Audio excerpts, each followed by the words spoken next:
பண்ணி போட முடியல. அதனால தான் நான் இப்போ போட்டிருக்கேன். பாருங்கள், 2 தக்காளி எடுத்துட்டு அதையும் வந்து தேவையான அளவு பூண்டு, பெருங்காயம், உப்பு இதெல்லாம் சேர்த்துட்டு நல்லா அதை வேக வச்சு எடுத்துக்கிட்டேன்.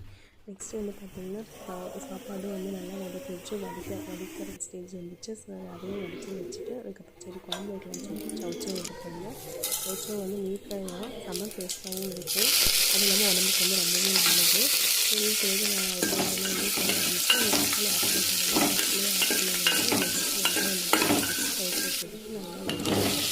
ஸோ அது ஒரு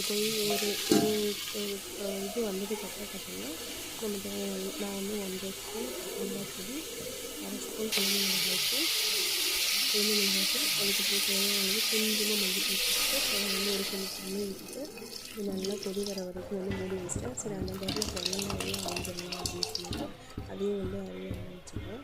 நெக்ஸ்ட்டு வந்து பார்த்திங்கன்னா அதையும் அரைஞ்சி வச்சுட்டு பார்த்திங்கன்னா நல்லா கொதி வந்ததுக்கப்புறம் தேவையான அந்த பருப்பு வந்து ஊற்றிட்டு தக்காளி தலை மட்டும் போட்டு திரும்பவும் கரைச்சி ஊற்றிட்டு சூப்பரான சாம்பார் ரெடி. நெக்ஸ்ட்டு சட்னி வச்சுட்டு வெங்காயம் எடுத்துகிட்டு அதையும் வந்து பொரியல் பண்ணிடுவேன்.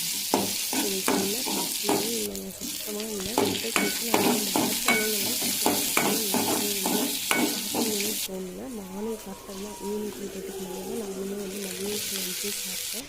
ஸோ செம்மையான மழை பெய்யுது. இந்த 28 சூழ்நிலை ரொம்பவே நல்லாவே பெஞ்சிட்டே தான் இருக்குது. ஸோ வந்து இன்னும் கொல்லிமலை அடிவாரம் அப்படிங்கிறது வந்து ஒதுக்கிட்டு மழை வந்து பெஞ்சிட்டே தான் இருக்குது. வீட்டுக்குள்ளே இருக்கவும் முடியல. ரொம்பவே வந்து இதாகிட்டு ஆகிட்டு சமைச்சு பஜ்ஜி போட அது இதுன்னு சொல்லிட்டு எப்பயுமே